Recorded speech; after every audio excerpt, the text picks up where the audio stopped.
Hello again. I'm now going to take the clamps off the TV that I had compressed the screen back onto the frame because it was coming loose on top. So I'll take the clips off and we'll see what happens.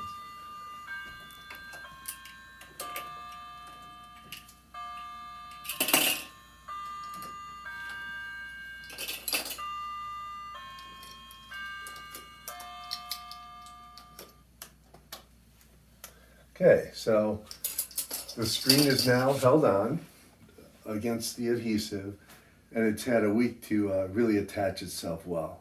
And like I said in the first part of the video, I've already done that to the sides over a year ago, and they're still holding strong. So hopefully this fix will work for you.